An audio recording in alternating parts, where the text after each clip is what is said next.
Okay, welcome to the Causal Inference online seminar today. We're very pleased to have Dr. Alexis Bellot from Google DeepMind to give us a talk about his work on partial transportability for domain generalization. Our discussant today will be Adam Lee from Columbia University, and the Q&A will be moderated by Aditya Ghosh. Aditya, do you want to say a few words about the Q&A? Yeah, the audience, please put your questions in the Q&A panel as soon as you have them, instead of the Zoom chat. We have Kasra, which is a collaborator of Alexis today, to help us with the Q&A. So with that, I will pass the mic to Alexis. Thank you. Thank you. Thank you very much. Let me share my screen.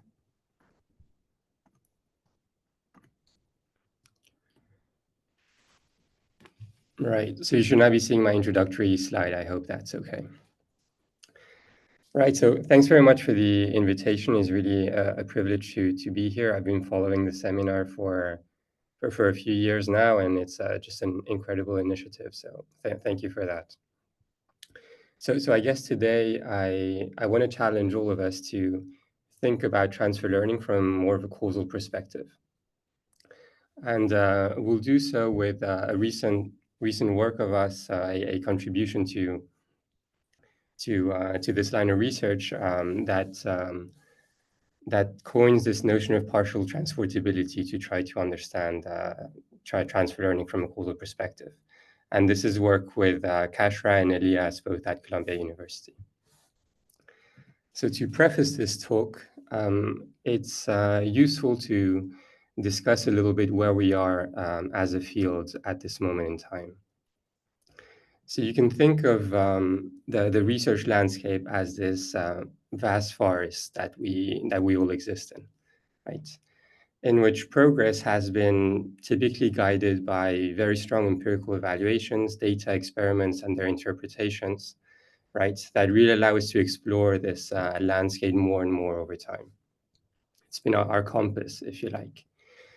But there's also quite a few people that critique this data-driven paradigm. For instance, in the early 2000s, you had John Ioannidis from Stanford pointing out that there's an increasing concern that in modern research, false findings may be the vast majority of published research claims. In the 1950s, you had people like Donald Campbell from psychology arguing that, well-designed experiments are great, but they only demonstrate the effect for very specific conditions, right? That govern the particular experimental sample, the population, and so forth. And you also have people like Tom Mitchell, one of the founder of the machine learning department at CMU, pointing out that a learner that makes no a priori assumptions regarding the identity of a target concept has no rational basis for classifying any unseen instances. So in a way, data is great and helps us a great deal, but there's something more than data to be able to make more verifiable and generalizable claims in some sense, right? And I guess we're familiar with this sentiment in machine learning and AI ourselves as well, right? We typically go through a process of collecting data on the particular circumstances and then learning some mapping, a prediction function from this particular training domain. Let's say a lab or a randomized clinical trial, something like that. That prediction function, which is then deployed, right, in a test environment that may not be exactly the same as a training environment, okay? And so it's not surprising that optimal predictions on the training distribution may not be optimal on this target test population where the system's eventually going to be deployed. And in fact, without an understanding on the relationship between these two domains, right, the commonalities and discrepancies between the two domains, extrapolation or generalization is provably impossible. So I'm going to give you just my own personal historical account of the different paradigms in the data sciences that led us to, what I take to be the current state of machine learning to understand a little bit better this divide between data-driven paradigms on the one hand and more, let's say, model-based paradigms on the other hand. So I'll start at an arbitrary point in time, sometimes in the 1970s, in which people like Vladimir Vapnik and Alexei Chervonenkis really gave a strong theoretical justification to this learning principle called empirical risk minimization, right? And then with a little bit later in the 1980s, with the resurgence of neural networks, you had the backpropagation algorithm developed by Paul Werbus and then popularized by Jeff Hinton that really provided a tool to much more efficiently train and learn complex neural networks that minimize this empirical risk. Now, this combined with newer regularization techniques, maybe pioneered by people like Rob Tipshirani and Roger Earle in the statistic literature, all of these ingredients then kind of fueled, as well as many other things, this deep learning revolution that we're in at the moment. And maybe here Joshua Bendra being one representative of this line of research. But simultaneously, I guess in the more empirical sciences, you had in psychology in the 1950s, Donald Campbell and Julian Stanley coining this term external validity that was investigating the generalizability or the validity of experimental results when applied to a target domain that wasn't necessarily exactly under the same, collected in the same circumstances than the source domain where those causal effects, for instance, were computed in the first place. And then a little bit later, people like Lee Cochran started arguing that really to make valid extrapolation, you need to look at the variations in the interaction between treatment and context across different domains, right? So we're starting to really think about causal mechanisms, the underlying causal mechanisms that generate the data as maybe the right representation to talk about problems of transfer learning and extrapolation. And of course, starting in the 1980s, we had a much more formal investigation of causal mechanisms. And with people like Donald Rubin and Judah Pearl, as well as many other collaborators, they started to develop a much more systematic approach to deduce the truth value of causal statements given data and assumptions. And that kind of research, that mechanistic approach to causality in the context of transfer learning is known as transportability theory. And I also want to point out that these debates about notions of extrapolations also occur in many other fields of science, right? And one example is a philosophy of science, where Nancy Cartwright, for instance, argues that the basis for extrapolation is the invariance in the causal mechanisms or these causal powers that she talks about. So a wide-ranging topic. And to me, in my own personal reading of the current state of affairs is that in machine learning, we have adopted many of the techniques from more data-driven accounts of machine learning that are, however, being increasingly applied to solve problems that would require, let's say, more of a framing of model-based accounts. Problems in psychology, in epidemiology, in economics, where thinking about mechanisms is important. Now, before I upset too many of you, I want to clarify a subtle point, which is that, of course, focusing on optimal training prediction is definitely worthwhile. Now more than ever, right? We see increasing enormous, really social, economic, and scientific benefits from these kind of pursuits. But a point I'll try to argue is that neglecting the context in which models are trained, at least for certain applications, is going to be a limiting perspective. So now I'll dive into this transportability theory a little bit more deeply with some more formal definitions, mathematical notations to slowly introduce the topic before I talk about our our main contributions for today. So the kind of question that we'll be interested in reasoning about and thinking about is firstly an evaluation problem. So take a given prediction function that someone gave you, let's say, maybe trained on some source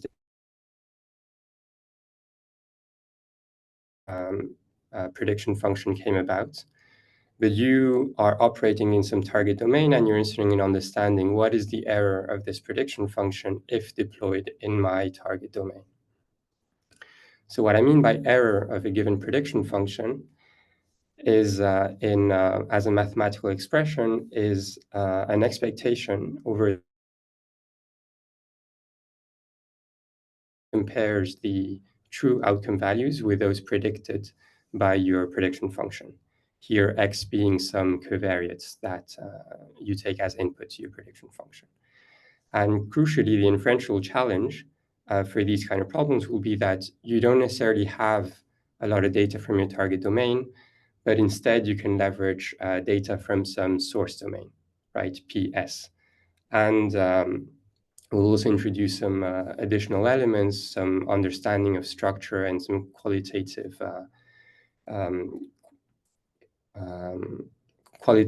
understanding of the dependencies between different variables to make this problem tractable. And so the answer, like many different questions, is that it depends, right? Sometimes the error will be, you'll be able to compute the error given your data and assumptions, sometimes you won't. And crucially, it depends on the structure of your domain and also on the invariances across the source and target domains. So what I mean about structure in this kind of problem is some form of qualitative understanding of the functional dependencies between different variables in your system, right? Typically encoded in a causal diagram like this one. Here relating 3 variables in some hypothetical example, diet, a health outcome, and an individual's fitness routine. And of course, a diagram like this one is an abstraction of an underlying structural model that defines the whole data generating mechanism. Okay, so for instance, when we have incoming arrows into y from both x and z, what we mean is that x and z are arguments to the function that assigns value to y, health in this case, right? And that you see that x and z appear in the function of y. And whenever I drew a bidirected arc like this one, we just mean we're trying to encode the presence of a common cause to both x and z. And so you see this variable uxz, this unobserved common cause appearing in both the assignment of x and z. And this kind of underlying model is typically latent, right? You only have a coarse representation of the dependencies that take place in the system, but in itself is very powerful. You can sample, sorry, maybe there's a question. No, sorry, I'll continue. Sorry, yes. There is one question in the chat by Jingwang. Okay. Clarify what you mean by model-based approach, because it seems someone like Don Rubin would describe his approach as design-based instead of model-based. Right. I mean, I use the terms loosely, right? I'm trying to make a little bit of a parallel between someone that takes as the primitive the data distribution and someone that takes as a primitive a more an underlying mechanistic structural model. But of course, the distinction isn't so clear across the boards. You can think of it as a helpful guideline to think through these problems, but don't read too much into the labels necessarily. So I hope that's fine.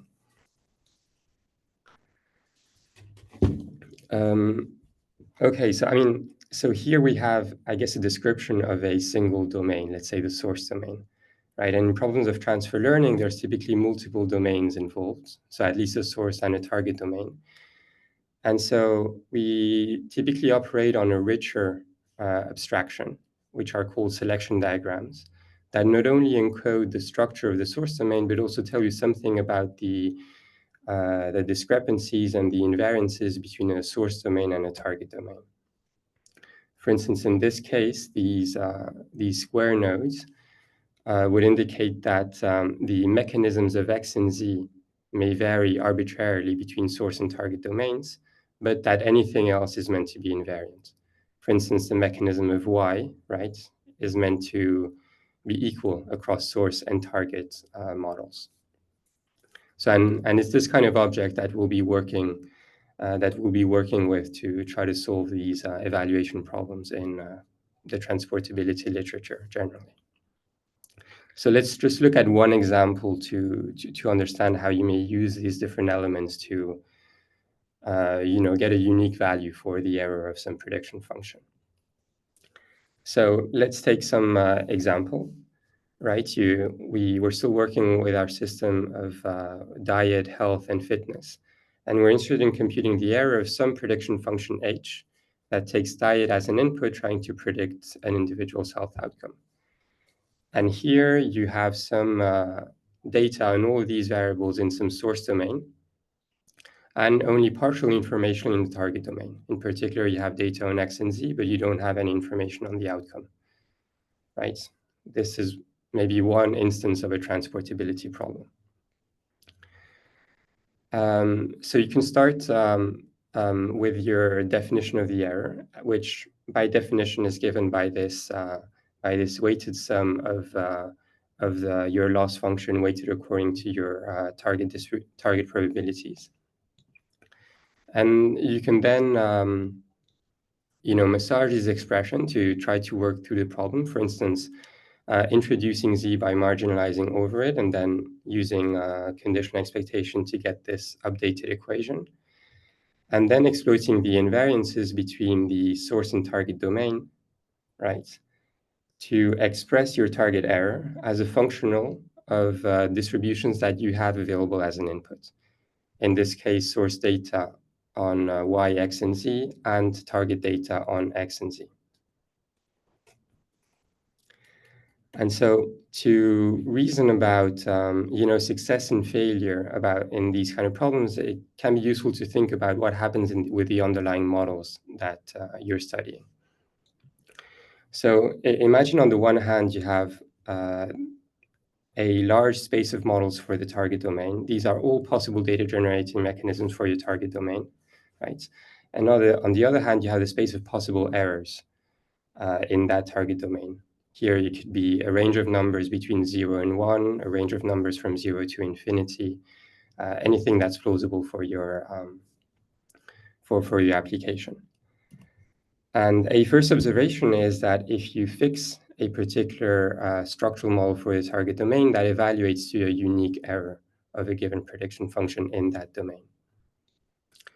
So now what happens if, of course, you don't have access to this model in the first place. But what you do know is you have access to this selection diagram that to some extent constrains the space of possible target models for your problem, right? You're limited to the functional dependencies that are specified by the selection diagram. And this reduced space, as a consequence, also constrains the space of possible errors that you might observe in any one of these compatible models. And when you have access to some data, really exactly the same thing happens, right? The data further constrains the space of models that would now be viable targets for your target domain, which then automatically also constrains the possible errors that you might observe. And so whenever two models in your intersection evaluate to the same possible error in this other space of errors, we would say that the effect or your query or your extrapolation error is transportable, right? I think there's a question.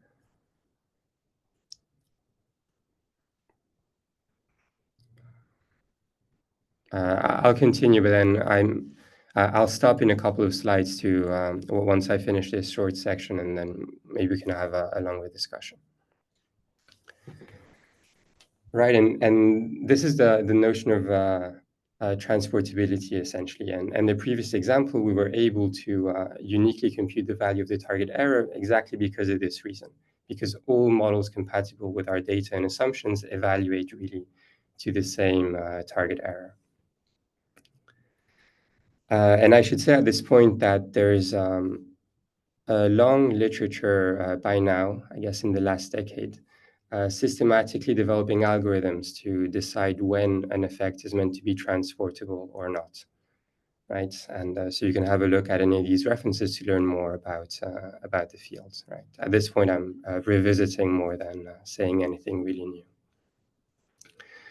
Now, I guess in most problems, you're typically not that lucky, right? You may not be confident to make strong assumptions about the invariances or the structure of your problem, or your data may not be as informative as you wish. You may not have any data in your target domain, and therefore the amount that you can constrain the possible models with your assumptions and data may not be sufficient to uniquely identify the target error. That means that potentially two different models in your space of viable models will evaluate two different target errors. And so you'd say in this case that your target error isn't identifiable, it isn't uniquely computable. Still, however, you are constraining to some extent the space of possible errors, hopefully. And so you'd hope that the set of possible errors is no longer totally unconstrained, but may be contained in some interval that you can estimate, right?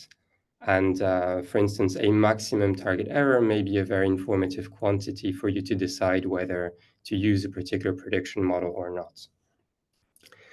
And so in this work, yeah, right. And this notion is one of partial transportability, right? You're making a parallel between identifiability and partial identifiability, but for the task of transportability. So the kind of question that we'll be asking next is it possible? Can we tightly estimate this maximum target error, right, to get a measure of robustness of a given prediction function if it were to be applied in some target domain? And we also have a little bit of a focus on doing this kind of process efficiently and evaluating this maximum target error from finite samples, moving from distributions to finite samples. Right, I can take a question live if there are any at this point. There was one question, but I think Asra answered it, so you can go ahead. Cool. Right. So we'll now move on to developing methods to evaluate this maximum target error in general kind of partial transportability tasks, given an arbitrary selection diagram and an arbitrary combination of source data sets, source maybe with target, without target.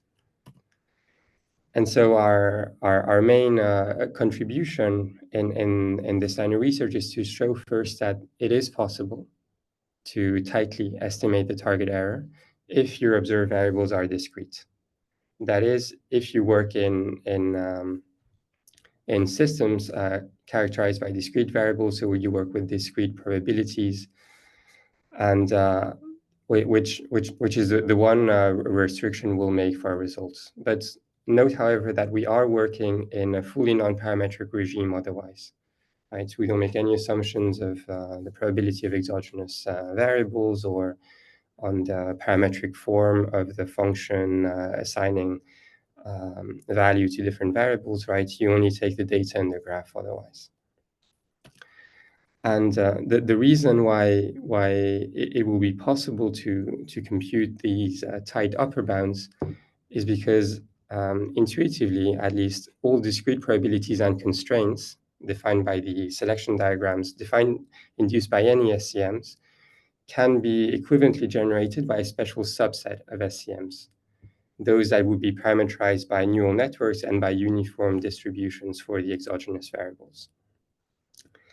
And this is a result that follows from the neural causal model paradigm developed by Kevin and and Elias's lab in a couple of years ago, and that itself builds on the canonical representation of SCMs from also Elias's lab a few years ago. And really what this means is that we have this equality, right? The maximum error over the space of all possible compatible models, given your data and assumptions, is going to evaluate to the same value to the maximum of your error if you search only over neural causal models. These models parameterized by neural networks and uniform distributions. So this is, in a sense, an expressiveness result, right? Without loss of generality, you can constrain your search over the space of neural causal models and ultimately make inference over all causal models. And why is this particularly interesting in our case is because the second problem is much more tractable. It's powerful in a sense because you can efficiently search over the space of neural causal models with gradient descent. And it's much more intractable to do so over the space of all causal models. So let me give you a quick example of what this means, right? What do I mean by parameterizing, by searching over the space of neural causal models, the optimization, and so forth? So we'll work with this colored MNIST example, which maybe you've seen before. And so the data generating mechanisms proceeds as follows. So you start with a typical MNIST image, which are these grayscale images of digits between 0 and 9, right, as in this example. From that digit, you produce a label, a binary label from 0 or 1, depending on the digit that appears in the image. So you will assign a label of 0 if the digit is less than 5, and you'll assign a label of 1 if the digit is greater or equal than 5. Then, given this label, you'll generate a color, either red or green, that will depend on the label of a particular image, right? And with the color and the grayscale image, you will concatenate the two features to generate deterministically a colored image, right? Either, in this case, a green 4 or a red 4, that we're going to be using as arguments to our prediction function. Okay, and importantly, this defines maybe a particular data generating mechanism in which we're going to enforce a very strong correlation between the label and the color, right? Most of the zeros, for instance, in your data are going to be colored green, and most of the ones are going to be colored red, for example, which means that most likely, if the digit in the image is below 5, you'll see a green image. And if the digit is greater or equal to 5, you'll see a red image, right? And in this source domain, the correlation between these two features is going to be very high, 0.9. In the source domain in which data is generated that you have available for your evaluation problem. However, I'm going to assume that I would like to operate in a target domain in which the assignment of color may vary, right? So you may potentially no longer have this strong correlation between the label and the color, and instead it could be anything else, really. And in this target domain, the data is not available. So you see here, I'm showing a selection diagram in which the square node specifies this variation in the assignment of color of my data. And so the transportability question for this problem is given some prediction function that takes the colored image to predict the label, some h of z, right? Can we evaluate the worst target error, right, that such a prediction would have, right? The worst error, if evaluated in some target domain in which the color mechanism is potentially completely different, right?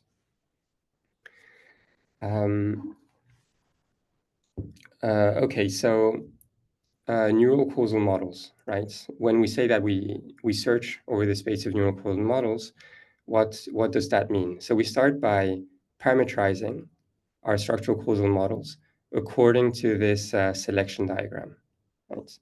So we define, each one of the variables to be functions of their parents, parameterized by a neural network.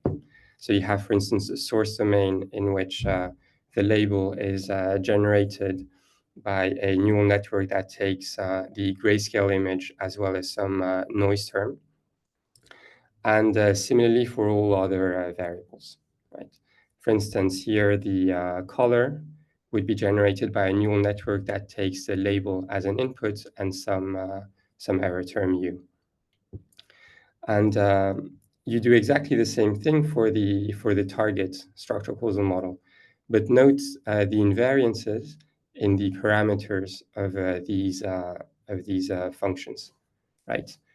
So because there's an invariance in the label y, the parameters of the neural network that assign this label in both the source and the target domain are meant to be equal. Similarly for w, similarly for z, only the assignment of color varies. And so two different neural networks will be used to parameterize color in these two different domains. And so now that you have this parameterization, it's about searching for the parameters that lead you to the maximum error in this target domain. And so the optimization problem that you're looking at is, first, you're interested in maximizing the target error, right? The target error that is a direct consequence of this target structural causal model that you defined, right? And then you need to make sure that all other constraints are satisfied. So first, our structural causal models reflect the graphical structure that we have, which is fine. That by design we parameterize it this way. And second, we're interested in matching the source data that we have available. So the data generated by our source neural causal model has to match the data that we have available. And so you're working with this constraint optimization problem, which is not a difficult one with modern gradient descent techniques. And so the guarantee that we give is that with enough data, in the limits, if you solve this problem, you'll reach the worst case target error.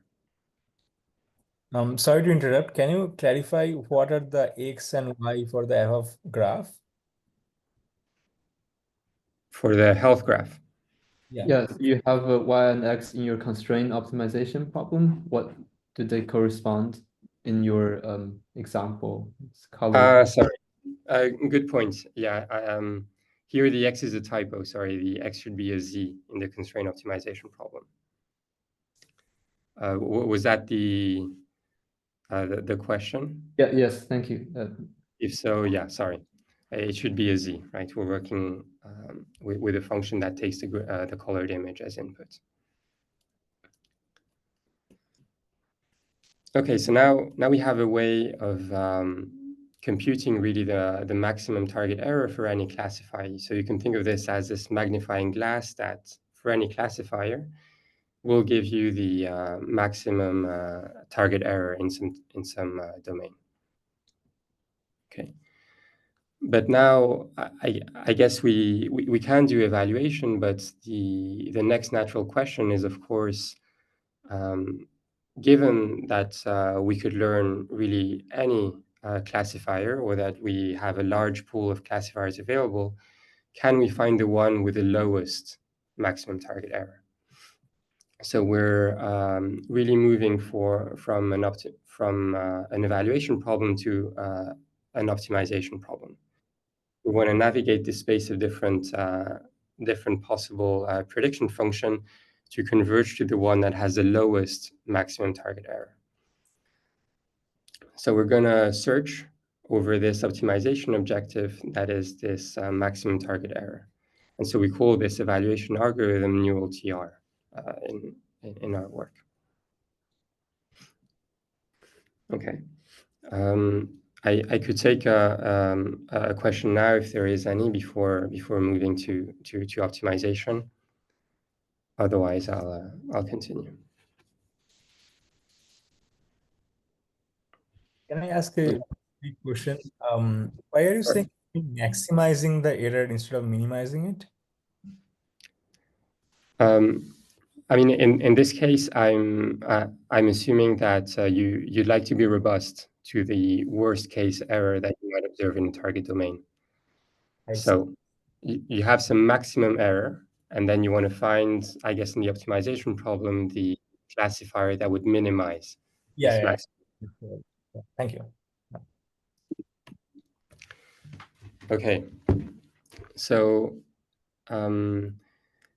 by design or as a consequence, we not only can, tell you the maximum target error of a given classifier or prediction function, but we also have access to the underlying SCMs that entail this maximum error. So we have a way of generating adversarial data, really, for any prediction function.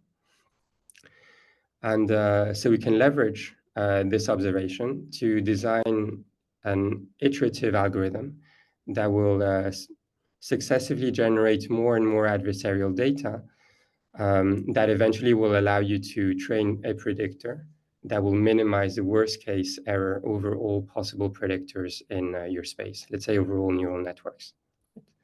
So let me go through this step by step to understand the process a little bit better. So we start with an H1, some prediction function. This could be anything. It could be a random prediction function. It could be something pre-trained on anything you like. You then pass it through the neural TR algorithm that is going to give you the SCM that entails the worst case performance of this prediction function in the target domain. And you then use this SCM to sample some data. This will be the most adversarial data for this prediction function. You can then use this data to train a second prediction function, H2, right? That will minimize error in this new adversarial data set that you created. And then you go through a second iteration, take this H2 function, pass it through our evaluation algorithm, generate a new SCM that now entails the worst case performance for this second prediction function, H2. You can then sample new adversarial data for that particular function, H2, and then go through an additional iteration, an additional learning step in which you train a function H3 that is going to find the function that minimizes the maximum error across these two data set that you've generated so far. Right. So this H3 has this property that it's the best worst case predictor across the collection of adversarial data sets that you've created so far. And if you continue this process, the guarantee is that you converge to the prediction function that maximizes the target error across all possible causal models that are compatible with your target domain. And so we have a way, if you like, to do evaluation of a given prediction function, but also find the prediction function that minimizes this worst case error. So let me run through an example of what that would look like for the colored MNIST data set, what it would look like to learn a prediction function that minimizes this worst case error. And so I'll try to describe each one of these iterations in turn for you to see how ultimately you may slowly reach a predictor that has best and better worst case error. So in the first iteration, we start with a random predictor. Okay, something that just outputs 0 and 1s given a colored image randomly.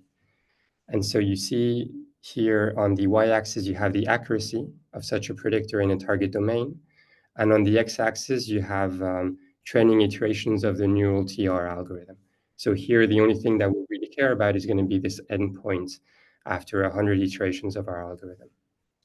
And so you can see that a random predictor will achieve an accuracy of 0.5, right? Even in the most adversarial case, right? And so from this algorithm, you then obtain the SCM that entails this worst case performance. And so we can generate some data from that SCM that in this case looks a little bit like this, right? So you generate these colored images as well as the labels, and which is meant to be your adversarial data for this particular random training function that you started with. And so now you take this adversarial data and you train a second prediction function, right? Some H2, let's say, and pass it again through this new TR algorithm to find the SCM that entails the worst case performance. And here notice something interesting, is that in the data we generated, there's a very strong correlation between the color of the image and the label. So in this particular example, whenever the image is green, the label is 1, and whenever the image is red, the label is 0. So there's going to be a strong incentive here to use the color of the image for your label prediction. And we'd expect that training a classifier on this data would exactly uncover this pattern. So what happens when we take such a classifier and try to evaluate the worst case performance under these variations in the color assignment? So what you obtain, you see, you shoot up to an error of 0 pretty much. So or 90 something. So what this means is that the worst case performance of your prediction function trained on this adversarial data that we just generated is going to be very poor, right? And if we take the SCM that generated adversarial data, you can see here that it generated data where the correlation between the color and the label is exactly flipped, right? So this is really how you witness this very bad performance from your predictor in the second iteration.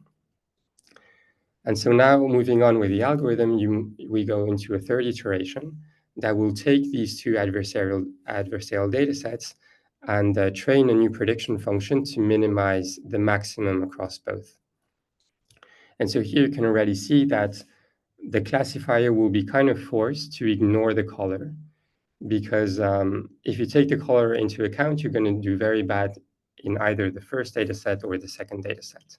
So here, just to share a little bit of the intuition of what your prediction function will tend to do given these two samples of data.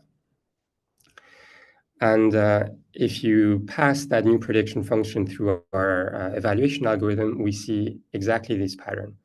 So we're really reaching here an optimal performance of 0.25, because the data in the target domain is generated subject to some noise, 25% of noise. So this really what's happening is that you ended up with a predictor that is using the digit of the image to generate the label, which theoretically, in this case, by design, is the optimal worst case performance that you can obtain. Right, and so in this case, you see that with 3 iterations of our algorithm, you reach this optimal performance that, in theory, you would guarantee with a large number of such iterations. Okay. So in 2 or 3 minutes, I just have some concluding remarks. If there's any quick question now, I'd happy to take them. Otherwise, I'll continue. Right. So to conclude, I guess to recap some of the methods we explored to unify a little bit these newer machine learning tools that are efficient, large scale, and work on many different modalities. Try to repurpose them a little bit to solve problems of transfer learning that require this maybe more mechanistic input to give you stronger guarantees on performance, right? And so we looked at 2 problems. One is evaluation of given prediction functions, and the other one is optimization of prediction functions in the first place for worst case error, right? And the evaluation is really one model of this larger optimization procedure. So everything works in tandem, if you like. So also as a higher level conclusion, I guess I worry that, well, in reality, the data you observe is really only a reflection of the underlying mechanism, the underlying process that is taking place, right? For many applications, that gives you a lot of information and you can construct very powerful tools to solve many different problems. But for others, it can be a little bit of a limiting perspective. So I hope with some of this transportability work and this maybe more model-based approach to this problem that you can actually work or investigate the type of assumptions that would lead you to make better inferences about the actual system you're describing instead of just the data you observe. Right. So that's everything for me. Thank you for your attention. Happy to take more questions.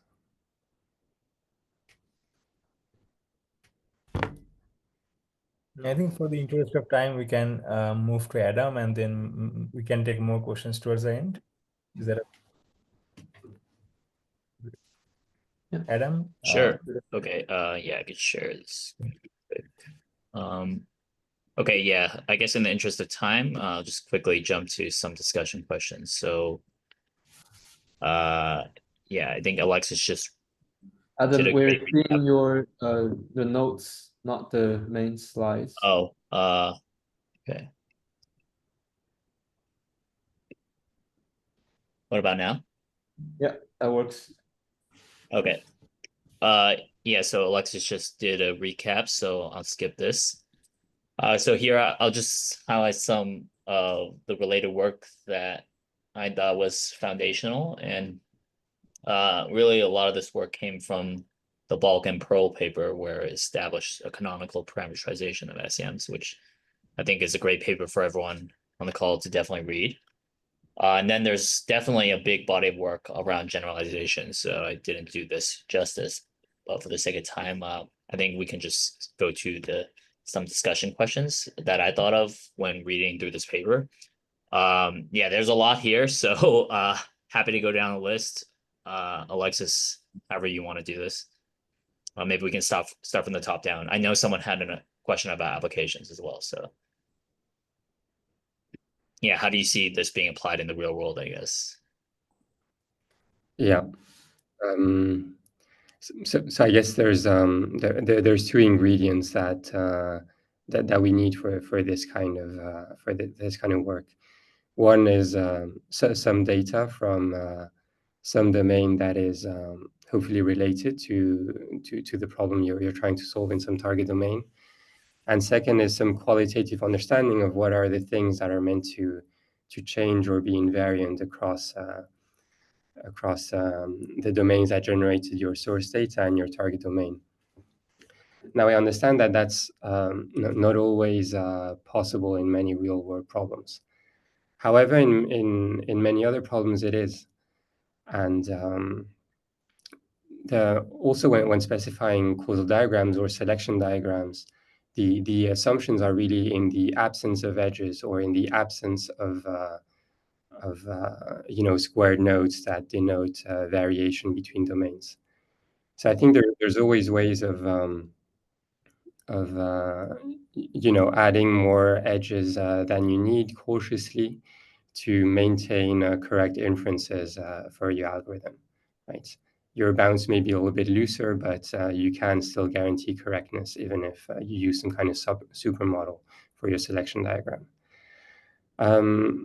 Right, and I guess there's many other tools available to try to get robust inferences for these kind of problems, right?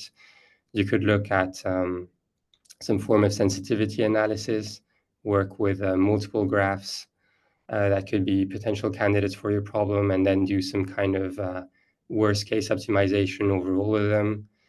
You could look at causal discovery algorithms to refine your understanding of the system you're studying. So I guess there's no bulletproof solution, but specification of assumption is definitely going to be let's say 95% of the work for these things to be successful. Okay, that's as a follow-up. I'm curious then, would you say the worst case, the bounds are less trivial the more edges are removed from the selection diagram? Is there like some function, like as you remove edges, you get a better answer and more informative answer? Yeah, so I mean, you can think as removing edges as further constraining the space of possible target models that would be consistent with your assumptions, right? So if you optimize over a smaller space, you might get bounds that are how do you say, less wide, right? And so in that sense, you get bounds that are maybe you can call them more informative. I mean, you should be careful that your assumptions are kind of reflect the system that you're studying. But yeah. I see. So in some sense, like if someone wanted to use this, they should be careful about the removal of edges because it may result in a bound that is quote unquote overly optimistic for their transportability task, correct? Yeah. I mean, you may be estimating over a space that doesn't include the potential target domain if you inadvertently remove an edge that was important, or if you didn't include a particular square node to denote variation, something like that. Makes sense. I guess the next question I had was, can you elaborate a little bit more on the trade-off? So in the paper, there's two approaches to solving this kind of problem. One is through the canonical model, and the second is through the NCM. Can you elaborate a little on the trade-offs of these two approaches and when, like, yeah, I guess when would someone want to use the canonical model versus the NCM? Yeah, so I didn't go into a lot of details about the canonical parameterization. I'll go ahead and make maybe a bold statement, which is use always the neural causal models as your parameterization for your system. Just maybe for practical reasons more than theoretical reasons, right? They're really meant to be equivalent, but one typically requires a MCMC sampler to learn posterior distributions over your parameters in the canonical parameterization, whereas the other can be solved by gradient descent. So I mean, the spaces of models they encode is meant to be exactly the same, but I guess the kind of techniques you use to search over them would favor the neural causal model approach. Okay, yeah, that makes sense. I was just curious if anytime someone would want to use, yeah, for me, I would just assume NCM. Doesn't make sense to do. And is there any similar limitate? I guess an add-on to that. I know the canonical model approach, there's some limitations in terms of, like I think like some variables have to be discrete and such. And it wasn't super clear to me from the paper if the NCM also suffers from those limitations. Can you elaborate a little bit on that? And just if there are limitations, like how would you think about overcoming them as well? Yeah, I mean, operating on discretely valued variables is perhaps the biggest technical limitation. I mean, or the property that we leverage for most of the theoretical results. So that's a big one. Not that the methods can't be applied to continuously valued data. Often, if your neural networks are expressive enough, I would expect them to work equally well on continuously valued data. But for the theoretical statement, it's just much harder to develop kind of a non-parametric approach to study systems that are continuously valued. You often need to make some distributional assumptions or some functional assumptions to make progress. So you'd lose that non-parametric aspect, I think, or at least so far it's the case, to study theoretically systems of continuously valued variables. Okay. Yeah, I guess that answers kind of my third question as well. So in terms of, yeah, I guess this is also asked maybe in the chat, but besides the worst case risk, can this method be, this like framework be applied to other, statistics pretty easily? Can you comment a little on that? Yeah, that's a good point. So I guess we do put a lot of focus on the worst case risk, but in reality, any query, any functional of the target distribution could be a valid target for optimization. So it could be a conditional probability of the outcome given some other variables. It could be a causal effect in the target domain.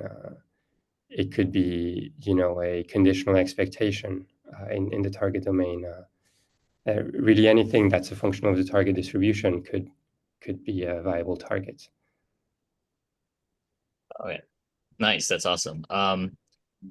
Then I guess for me, I'm personally kind of interested, a little bit on the fifth question. So you talked a little bit about how sort of the assumptions of removing edges in the selection diagram translate to some, qualitatively better and better bounds. But yeah, I guess how can you see this work being extended for when the graph is unknown, for instance? Like, what sort of challenges are there when we extend to, for instance, like the Markov equivalence class of a causal diagram, or if, say, some of the edges are reversed? Just curious to hear your thoughts. Yeah. Well, Adam, as you know, causal discovery across multiple domains is a difficult problem. Yes. So it's challenging. It's definitely challenging. Now, my default answer would be causal discovery, and try to operate on, let's say, an equivalence class, maybe of selection diagrams, instead of a particular unique causal diagram. But theoretically, I don't think we know how to do that yet, because of course, in the way this is designed, right, you use a selection diagram to parameterize your neural causal model. And we don't know how to parameterize an equivalence class, right? How to parameterize. And so if that's possible, so I think Kashra is raising your hand if you want to comment. I just wanted to add something here. I mean, one trivial answer could be that if you are unsure about a couple of selection diagrams, or like a class of selection diagrams, even if it is huge, if you don't have any computational constraints, then you can model all of them using neural TR. But I mean, that would be suboptimal, of course. Especially if you reverse an edge, then the entire architecture needs to change. It's not that only one module is changing. It might change the entire architecture, because the architecture depends on the C components of the, I mean, the architecture can be decomposed into the C components of the graph. And if you even add one bidirected edge, you might merge two C components, and then the entire architecture needs to change. So I think, yeah, that space is very chaotic once you're changing little edges. Of course, that's why it is super hard to even come up with nice algorithms for causal discovery, because they are very much dependent on each other, the existence or non-existence of these edges. Yeah, that makes sense. No, I completely understand. Causal discovery is a challenging area research. Okay, yeah, I think we're running up on time, right, Chinyoung? Yeah, I'm sorry to interrupt, but this is probably a good time to draw a conclusion to the seminar. Thank you very much, Alexis and Adam, for the nice talk and discussion. I think this way of kind of back and forth between the discussant and speakers always very nice to see for the seminar audience. Yeah, thanks again. So I just want to make an announcement for our seminar next week. So this will be given by Toru Kitagawa from Brown University on policy choice in time series by empirical welfare maximization. Yeah, thank you very much. I'll see you next week.